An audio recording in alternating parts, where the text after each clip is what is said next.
पाकिस्तान ने 3 जहाज श्रीलंका से लीज पर हासिल किए, जिनमें से एक जहाज पाकिस्तानी फजाई बेड़े में शामिल हो चुका है, जबकि 2 जहाज फरवरी 2017 में पाकिस्तान पहुंचेंगे। ये जहाज ना तो हमने खरीदे और ना ही हमने पाकिस्तान में तैयार किए, बल्कि ये श्रीलंका से लीज पर लिए गए। लेकिन हुकूमत पाकिस्तान ने इसे अवाम के सामने अपना तारीख साज कारनामा बनाकर पेश किया। अखबारों और टीवी पर लाखों या करोड़ों के इश्तिहारात चलाए गए।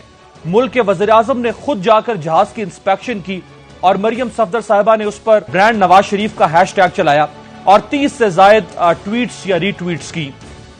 अब आपके सामने रखते हैं कि कारनामा किसको कहते हैं और दुनिया में कौन कौन से कारनामे जो है वो दुनिया सरअंजाम दे रही है।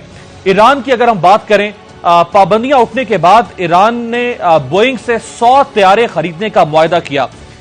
ईरान $17 बिलियन का मुआहदा कर चुका है बोइंग कंपनी से 100 तैयारे खरीदने का, और आइंदा 10 सालों में ईरान 600 नए जहाज खरीद के अपने फजाई बेड़े में शामिल करने जा रहा है।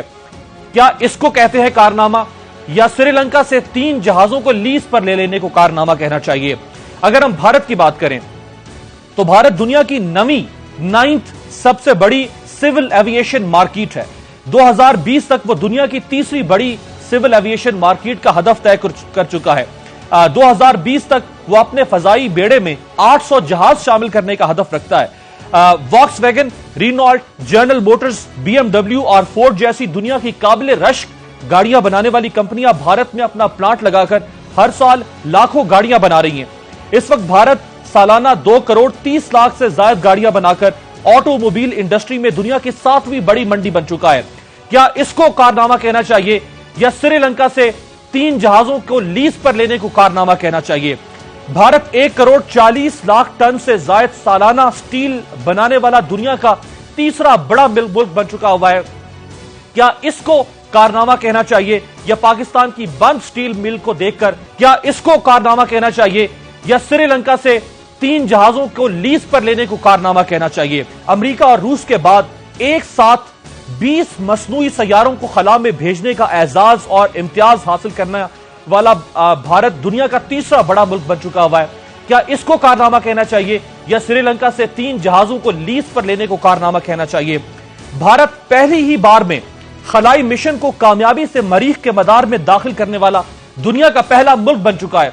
क्या इसको कारनामा कहना चाहिए, या श्रीलंका से 3 जहाज उधार पर या लीज पर लेने को कारनामा कहना चाहिए? तुर्की ने सतह जमीन से 55 मीटर नीचे बल खाती रेल 13.5 किलोमीटर लंबी सुरंग से गुजारकर एशिया और यूरोप के दरमियान पहला जेर जमीन रेल का राब्ता कायम किया।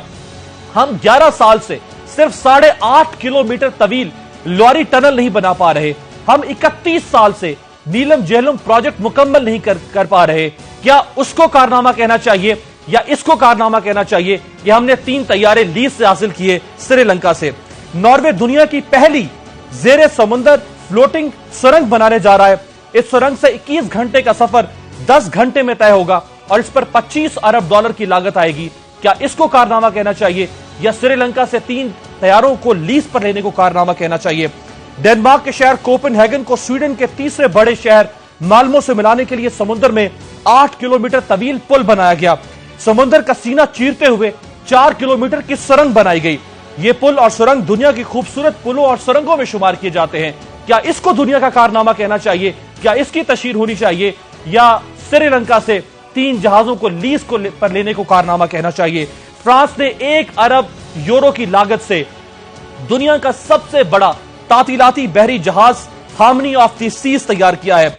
यह जहाज एफिल टावर से भी ऊंचा यानी 16 मंजिला और तकरीबन 1200 फुट तवील है।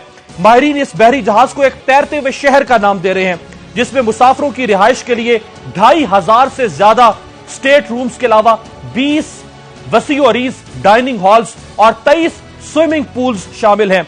इस जहाज पर 10,000 दरख्त लगाए गए हैं। क्या इसको कारनामा कहना चाहिए, या श्रीलंका से 3 जहाजों को लीज पर लेने को कारनामा कहना चाहिए? किसको कारनामा कहना चाहिए? अगर दुनिया उनको कारनामा कहेगी तो उन मुल्कों में बसने वाली अकवाम का म्यार जिंदगी या उनके सोचने का म्यार भी उसी तरह से बुलंद होगा। और अगर हम जहाजों को लीज पर लेने को कारनामा कहेंगे और हमारी रियासत उसकी तशहीर करेगी, तो पाकिस्तान में बसने वाली कौम की ज़हनी सतह भी इसी हद तक आके ठहर जाएगी कि पाकिस्तानी कौम की नजर में कारनामा यही होगा कि हम तैयारों को लीज पर लेते हैं, हम न खरीद सकते हैं न बना सकते।